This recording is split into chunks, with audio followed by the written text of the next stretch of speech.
Bueno, muchachos, tengan todos buenos días. Mi nombre es el doctor León Fonseca, cirujano general del Hospital Universitario Erasmo Meos. La mañana de hoy vamos a ver el tema de abdomen agudo.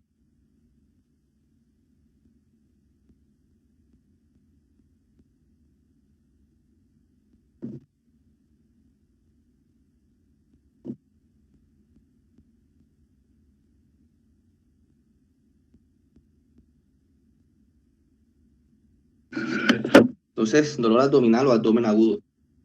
La idea es aprender a diagnosticar el principal motivo de consulta en todas las urgencias, primer, segundo, tercer nivel en cirugía general.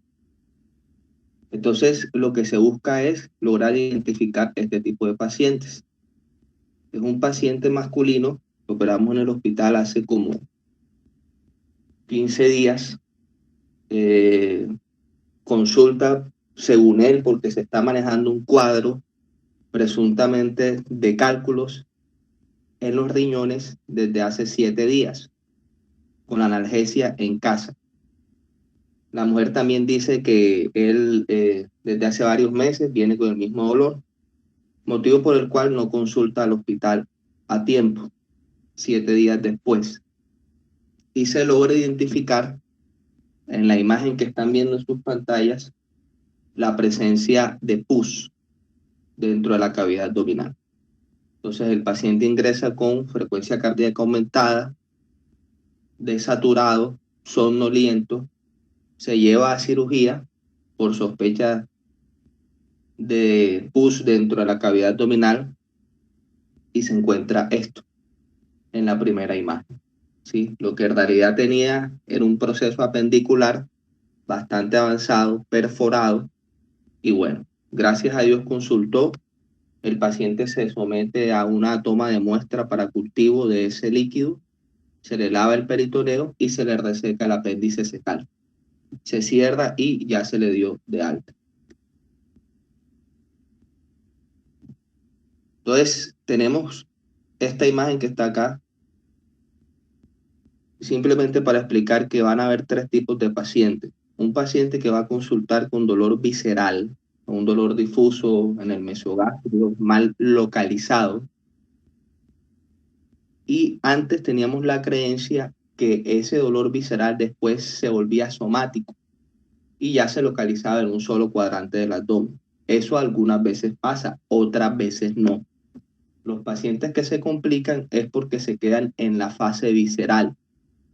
Entonces, hay tres tipos de pacientes. El que solamente debuta con dolor visceral, nunca pasa a dolor parietal. El que debuta con dolor visceral, es decir, dolor primero en la zona del alta del abdomen, después en mesogastrio, después en fosa ilíaca derecha, y uno ya hace el diagnóstico más fácilmente, y el que desarrolla dolor directamente en fosa ilíaca derecha si se trata de un cuadro apendicular. Entonces, nos damos cuenta de que dependiendo del órgano que se encuentra afectado, así va a ser la sensación dolorosa. El estómago está dado por dorsal 5, dorsal 6, dorsal 7, las vías biliares 6, 7 y 8, intestino delgado 8, 9 y 10, riñón dorsal 10, 11, 12, lumbar 1, colon igual y la pelvis en las mujeres igual. Ya la parte de la matriz, la vejiga y la ampolla rectal está dado por el plexo sacro, S2, S3, S4. ¿Eso de qué me sirve saberlo? La sensación que experimenta un paciente cuando el dolor se origina, por ejemplo, en una patología de la ampolla no rectal es diferente a cuando el dolor se origina, por ejemplo, en las vías biliares. Entre más alto sea el nivel del dolor, es decir, en las fibras dorsales a nivel del vago, más dolor va a experimentar el paciente. Entonces, aquí tenemos los principales sitios de dolor en el motivo de consulta del paciente. El abdomen se divide en 6 cuadrantes: los hipocondrios, derecho e izquierdo, los flancos, derecho e izquierdo, las fosas ilíacas, derecha e izquierda, la zona del epigastrio, del mesogastrio y la zona del hipogastrio. Entonces, la vesícula biliar es el segundo motivo de consulta más frecuente en cirugía general después de los cuadros de apendicitis aguda. Ella suele doler en la parte del hipocondrio derecho. Ya lo que son las patologías de estómago, como las dispepsias o las úlceras pépticas perforadas en su parte inicial, las pancreatitis suelen doler en la parte alta y en el mesogástrico. Las patologías de intestino delgado, como las obstrucciones intestinales por bridas o las obstrucciones intestinales por cualquier síntoma, también suelen doler en el mesogástrico. Cuando hay cálculos dentro de los riñones y esos cálculos migran a través del sistema urinario, pueden doler en los flancos. Ahí es lo que hace más difícil el diagnóstico en el lado derecho. Muchas veces pensamos que como tenemos antecedentes médicos, ecográficos, de cálculos en los riñones, confundimos el dolor de la apendicitis aguda con el dolor de un cólico renal. Entonces, como te decía anteriormente, en la fosa ilíaca derecha lo que más duele es la apendicitis. En mujeres en edad fértil se dan las patologías inflamatorias de los anexos, del ovario, de la trompa y del hipogástrico. En la fosa ilíaca izquierda lo que más duele es la diverticulitis, que es una inflamación a nivel de la serosa y de la mucosa del colon sigmoide en pacientes de más de 40 años. Es la principal causa. Bueno, la úlcera péptica perforada, como te decía anteriormente, puede doler en el epigastrio, luego ese pus migra por la corredera parietocólica derecha y posteriormente se localiza el dolor en la fosa ilíaca derecha. Así como está acá en esta imagen. Bueno, el dolor de la colecistitis puede migrar hacia la espalda, sobre todo cuando se acompaña de pancreatitis o cuando se acompaña de piocolecisto, que es presencia de pus a nivel de la vesícula biliar.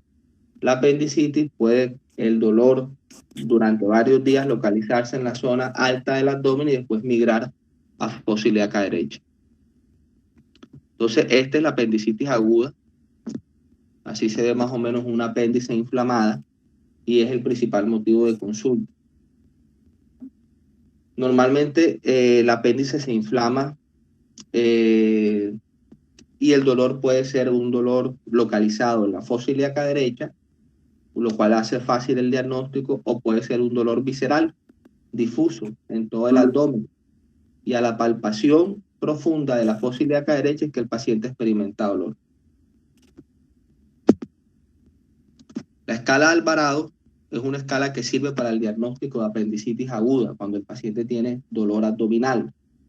Esta escala nos puntúa cuál es la chance de que un paciente en realidad tenga este cuadro.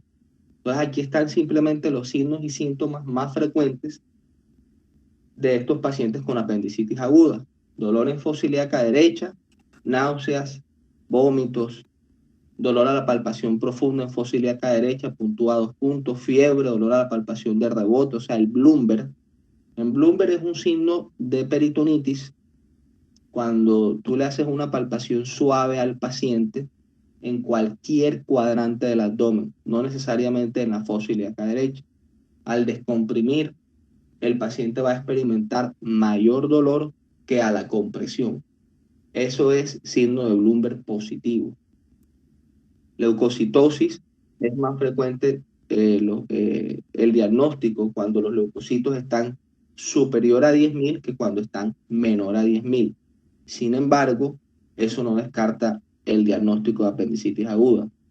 En la fase final de la sepsis intraabdominal puede haber también leucopenia. Y de hecho, en los criterios de SIR, síndrome de respuesta inflamatoria sistémica, no solamente colocan la leucocitosis, sino también la leucopenia. Ya cuando el paciente entra en esa etapa de falla orgánica, puede tener leucopenia y también puede tener apendicitis aguda.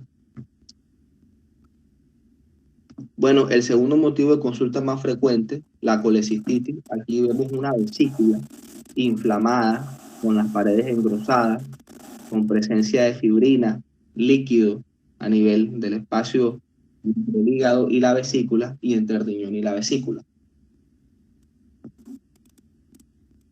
Esto era lo que tenía por dentro. Entonces, esto es lo que origina el dolor. La presencia de un cálculo dentro de la vesícula biliar. Hay diferentes causas, pero la más frecuente, la dieta de tipo occidental. Es decir, una dieta baja en verduras, baja en vegetales, baja en carnes blancas. Todo lo que se salga de ahí origina cálculos en la vesícula. Y este cálculo, como ustedes lo están viendo, obviamente pues es bastante doloroso en la zona del hipocondrio derecho.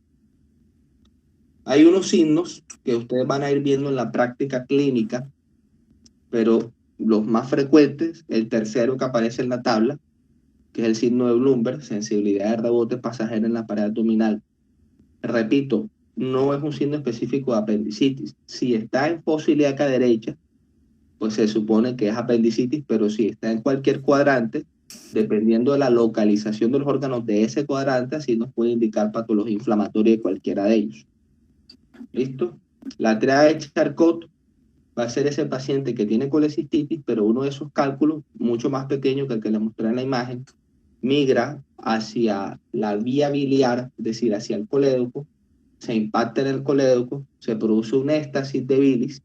Ese éxtasis de bilis es un caldo de cultivo para las enterobacterias y las enterobacterias van a producir pus al interior de la vía biliar, lo que se conoce como colangitis. Entonces la colangitis produce unos síntomas como son el dolor en el hipocondrio derecho, la fiebre y la ictericia. Ya si el paciente se acompaña de algún tipo de insuficiencia orgánica, entonces puede ir acompañada de disminución del estado de conciencia y de bajas cifras de tensión. ¿Ah? Signos positivos de Quick-Sofa.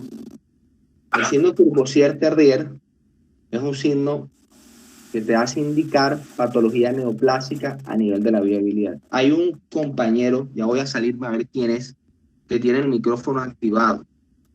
Le voy a pedir el favor de que cierren el micrófono para que no me distraigan. Entonces, el signo de Courvoisier básicamente es una vesícula palpable sin dolor en un paciente ictérico. Eso nos hace indicar patología periampular. Este tipo de tumores son de 4 tipos. Los de la vía biliar distal, los de duodeno, los de la ampolla de Vater y los de la cabeza de páncreas. O también el propio cáncer de vesícula. A diferencia del piocolecisto, que es una vesícula palpable pero dolorosa y el paciente no necesariamente está ictérico. Otros signos como el de Cullen, que es el signo de la pancreatitis necrosante, que es simplemente una coloración azul a nivel periumbilical. Bueno, está el de Grey Turner, lo mismo en los flancos. El signo de Murphy, que es el signo diagnóstico de la colecistitis, que es cuando nosotros hacemos una palpación profunda en el hipocondrio derecho, le pedimos al paciente que inspire y se supone que detiene la inspiración cuando nosotros le hacemos la palpación. Indica que hay una inflamación de la vesícula biliar. El signo de Rausing, que es un dolor en la fosa ilíaca derecha cuando usted presiona a la izquierda. También característico de peritonitis. Entonces, cuando hay dudas diagnósticas en ese tipo de pacientes que llegan en etapa visceral del dolor, doctor, me duele la barriga, pero es un dolor como difuso, como mal localizado, usted lo toca, sí tiene dolor en fosa ilíaca derecha, pero de pronto no tiene ningún dato de irritación peritoneal, el examen más sensible y más específico para el diagnóstico de apendicitis es la tomografía de abdomen. ¿Qué vamos a observar en la tomografía de abdomen? Lo que está en flecha blanca en la imagen A. Una imagen circular redondeada de doble capa que está por delante del músculo psoas ilíaco derecho. Eso es el apéndice secal, así se ve en un corte axial. Sus paredes engrosadas y su diámetro total también aumentado. Eso en el caso que sea una apendicitis sin complicaciones. Hay un parámetro más fino, voy a agrandar más la imagen, que es la reticulación de la grasa peritoneal. Lo que se observa entre la cresta ilíaca y el apéndice secal es grasa mesentérica periapendicular. Esa grasa mesentérica se observa diferente, si ustedes se dan cuenta, se observa como inflamada. Entonces, ese es un signo que también nos ayuda al diagnóstico de apendicitis aguda, reticulación de la grasa periapendicular.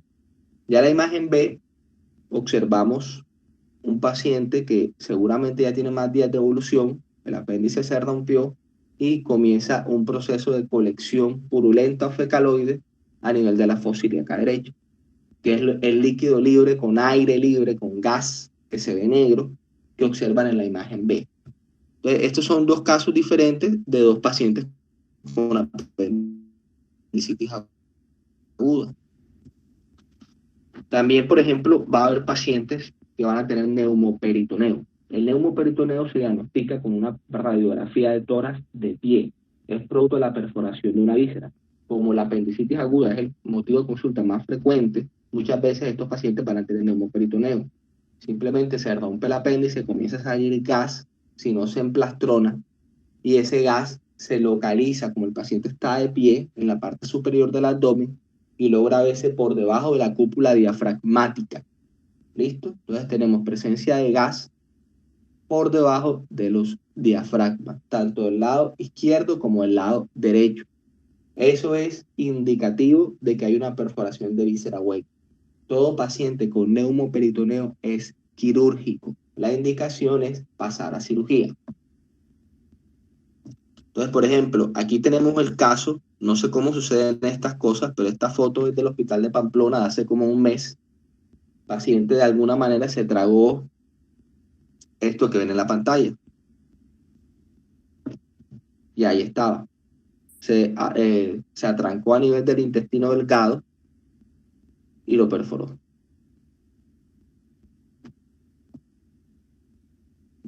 Un palillo. Bueno, hay otras causas hemorrágicas, traumatismos de órganos sólidos, pero no es el tema de discusión en esta charla, aunque también, digamos, en este tiempo de tanta moto hay mucho accidente de tránsito. Si el paciente tiene dolor abdominal, está indicado los estudios. Si está inestable hemodinámicamente, está indicado pasar a cirugía para la parotomía exploradora.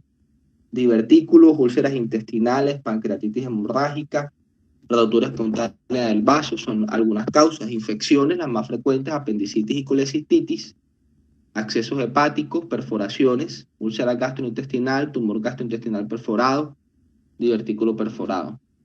Entonces, esto también fue en el hospital de Pamplona, una úlcera péptica perforada. Ahí que se ve el hígado, la vesícula biliar y el píloro con un hueco. ¿Cuál es el hueco? El que están viendo ahí. Entonces, miren cómo ese hueco comienza a drenar material gástrico y origina una colección que es la que se ve en la parte inferior de la pantalla. ¿Cuál es el cuadro típico? El paciente tenía varicela, un paciente joven, como de 20 años, fumador, casi todos fuman, flaco. Tenía varicela y lo único que tenía en la casa era naproxeno. Comenzó a tomar naproxeno. Tenía que tener una patología de base, obviamente, y eso hizo que se le perforara esta úlcera. Y así llega el paciente a el hospital. Entonces, ese mismo paciente se le hace el parche de Graham. Aquí ya, después de limpiar el campo quirúrgico, se le comienzan a pasar puntos separados en los bordes de la úlcera. Y esos puntos separados se le afronta la grasa mental o el epipelón mayor. Y finalmente queda así. Entonces la grasa mental tapona el hueco ulceroso, se le deja un drain en el hiato de Winslow y el paciente se le dio egreso satisfactoriamente después de unos días. Entonces, ojo con la úlcera péptica, un dolor en epigastrio que migra a fosa ilíaca derecha. Cuando ustedes hacen incisiones de Rocky Davis, que es una incisión transversal en la fosa ilíaca derecha, y encuentran presencia de pus con un apéndice normal, se llama apéndice de Valentino.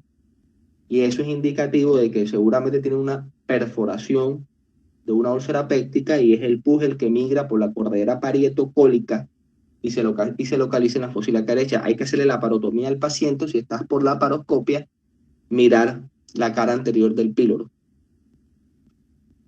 Bueno, aquí tenemos otro caso, un tumor de colon transverso perforado. El paciente no sabía que lo tenía, obviamente. Ingresa por cuadro de abdomen agudo y se encuentra una perforación contenida. Eso fue en el hospital Erasmo Meos. Entonces, como pueden ver, es una perforación pequeña, El paciente tenía más dolor que cualquier otra cosa y se encontró esa perforación con salida de material fecal a nivel del colon trapecio.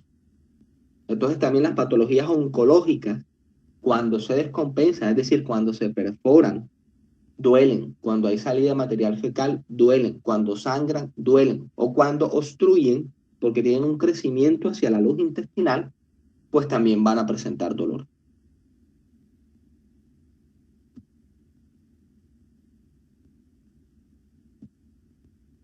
Entonces hay también otras causas, como las causas obstructivas y las isquemias, y ya las vamos a ir viendo a lo largo de todo el semestre. Son esas que están ahí.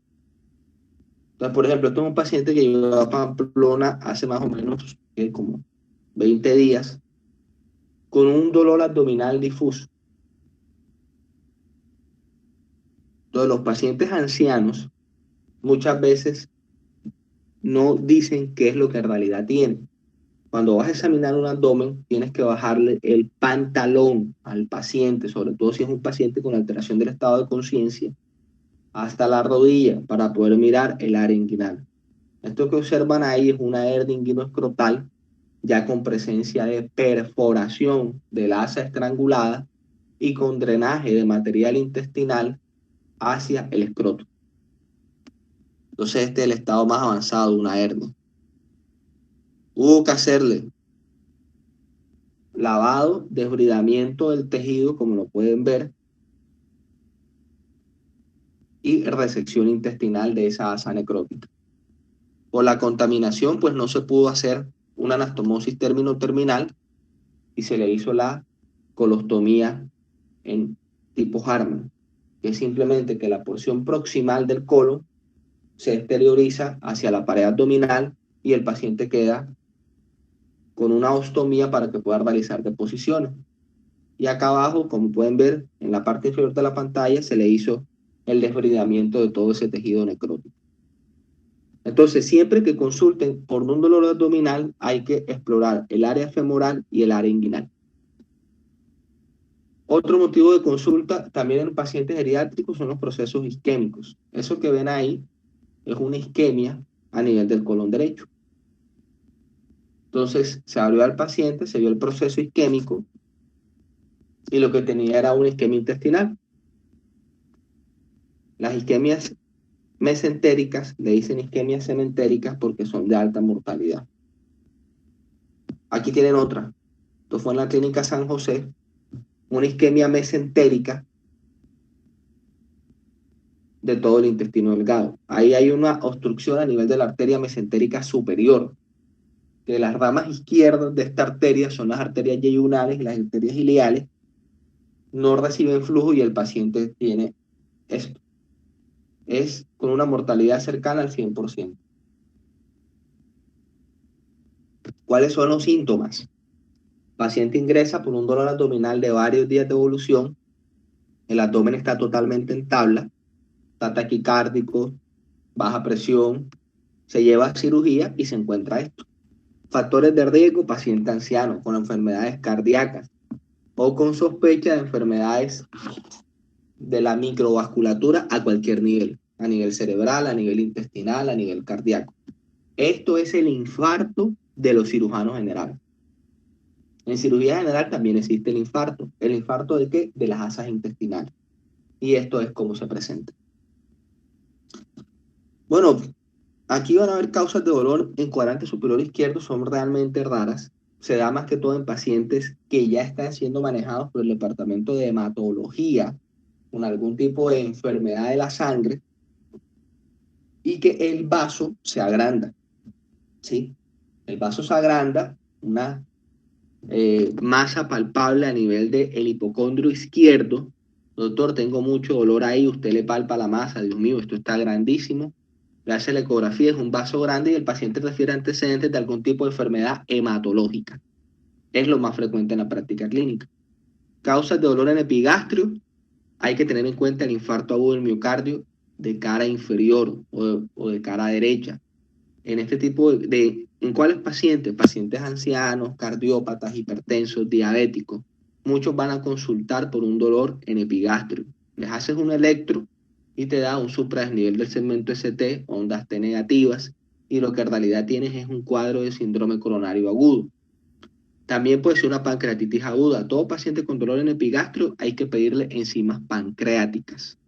Puede ser una úlcera péptica, dolor en epigastrio más abdomen en tabla, o sea, que signos de irritación peritoneal en los 4 cuadrantes del abdomen, puede ser una presencia de úlcera péptica perforada.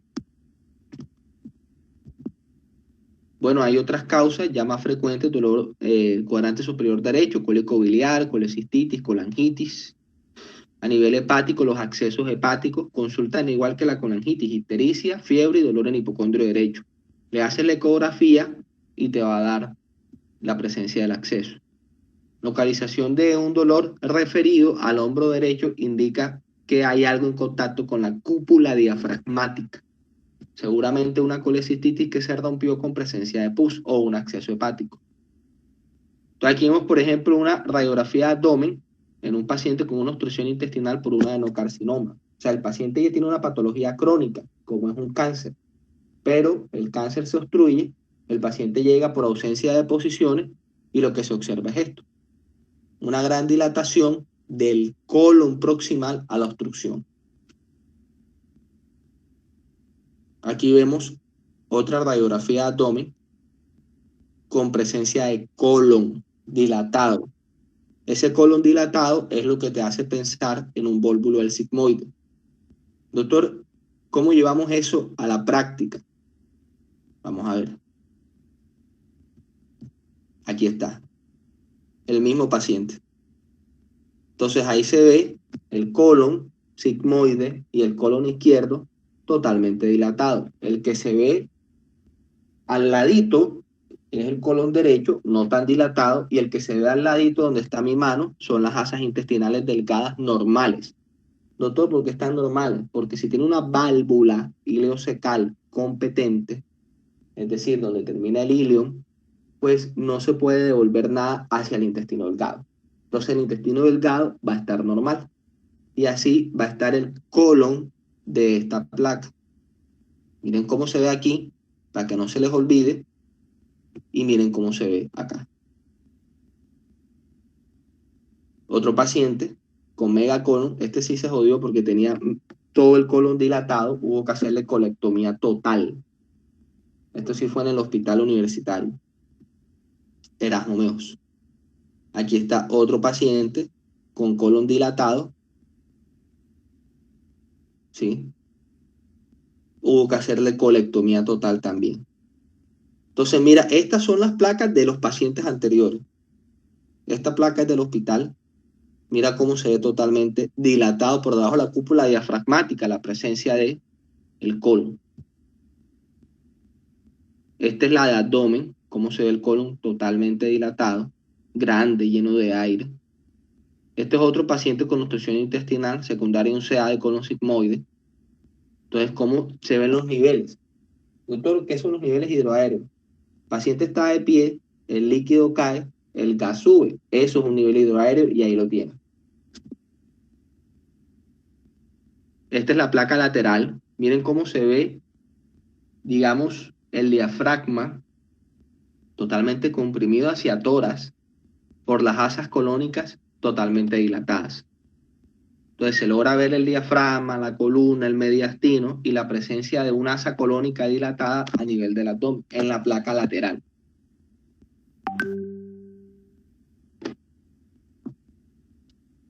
Neumoperitoneo, ¿dónde se ve? Del lado derecho. Lo voy a agrandar y aquí está. Esa imagen que se ve ahí. Se ve la cúpula diafragmática y se ve aire libre. Y lo que se ve del lado izquierdo es la cámara gástrica. Este es un paciente perforado, ¿sí? Anciano. Esta placa es de ayer, un paciente que llegó al hospital de Pamplona con una obstrucción intestinal. Pero esta es de intestino delgado, entonces miren la diferencia. Así se ve una obstrucción de intestino delgado con niveles hidroaéreos, líquido abajo, arriba presencia de gas, y se ven las válvulas del intestino delgado, muy diferente a la placa que le mostré anteriormente que era de intestino grueso.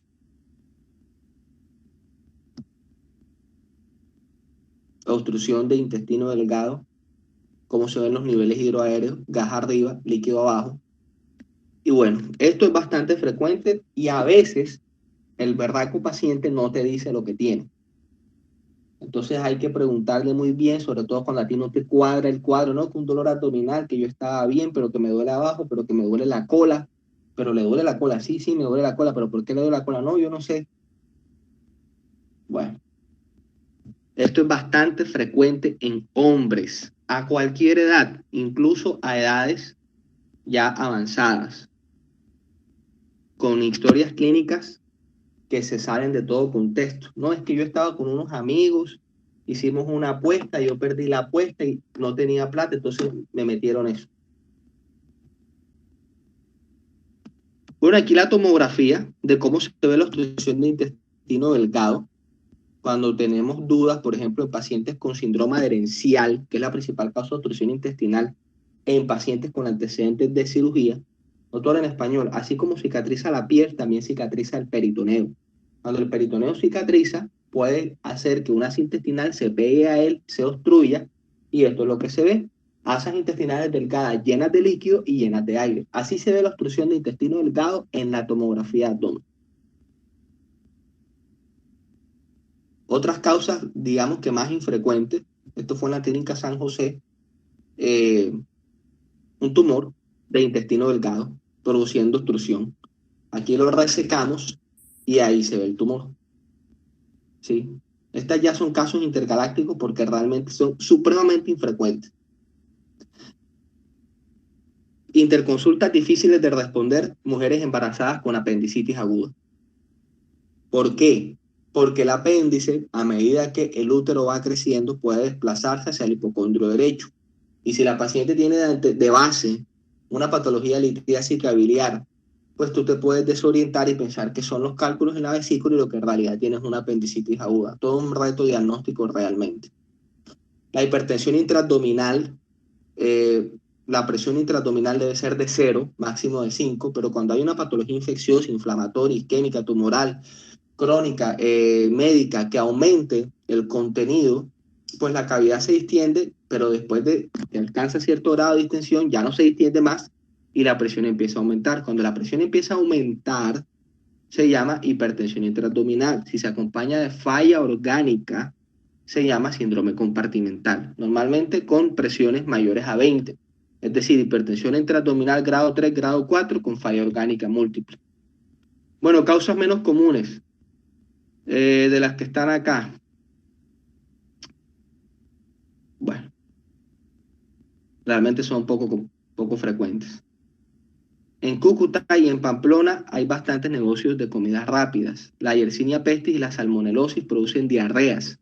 Esas diarreas pueden evolucionar a perforación del ileum terminal y el paciente va a consultar con abdomen agudo. ¿Qué te desorienta? Que dice que ha hecho 20 veces popó.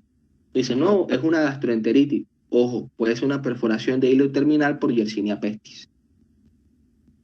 Bueno, causa menos frecuente este caso, por ejemplo, una paciente de hace como 5 días que ingresamos en Pamplona por una apendicitis aguda.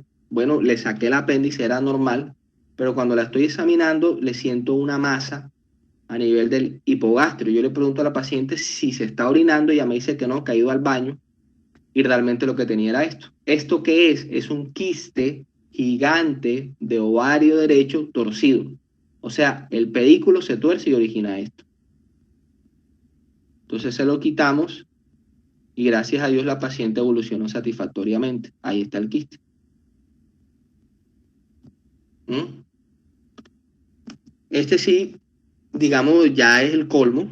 Un tumor de ovario que pesaba como 4 kilos, también en el hospital de Pamplona, y la paciente llega por dolor abdominal. Una masa gigante, pero tenía datos de irritación. Yo creo que ya estaba haciendo una isquemia intestinal por compresión extrínseca y lo que en realidad tenía era este tumor, que parecía un bebé. La paciente cuando yo la vi pensé que estaba embarazada. Y después cuando me la están presentando yo por dentro, mientras el interno me la presentaba, yo decía, ¿por qué me la estará presentando? Y en realidad lo que tenía era esto. ¿Listo? Bueno, y las pruebas de laboratorio se pide cuadro hemático, tiempos de coagulación, electrolitos, enzimas hepáticas, perfil pancreático.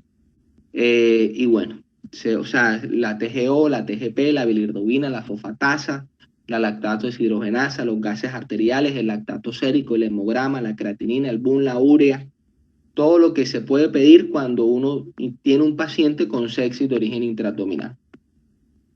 Causas endocrinas, la cetoacidosis diabética. Eso sí me ha pasado varias veces, sobre todo en pacientes jóvenes, entre 15 y 16 años. Doctor, un dolor abdominal. ¿Cuánto tiene de glicemia? No, no le hemos pedido. Pídele 500.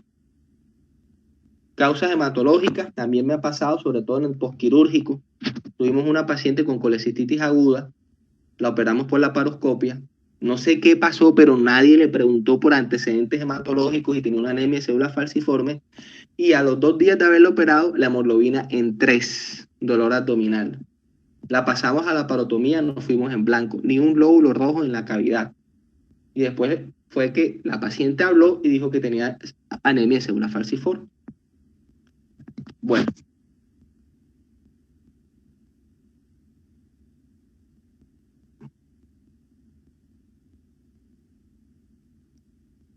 Bueno, muchachos, eso es el tema. No sé si tienen alguna pregunta. Si tienen alguna pregunta, yo se las puedo responder. Si les da pena o algo, porque es la primera clase, pues ya las vamos respondiendo en la medida que pase el semestre. ¿Listo? Espero que hayan entendido todo. Es como la introducción a cirugía general. Es lo que vamos a ver a lo largo de todo el semestre. Y es como la clase donde uno ve todo lo que va a ver. ¿Listo? Entonces que pasen un excelente día y ahí nos estamos viendo. Hasta luego. Muchas Gracias, gracias. doctor. Pues muy bien.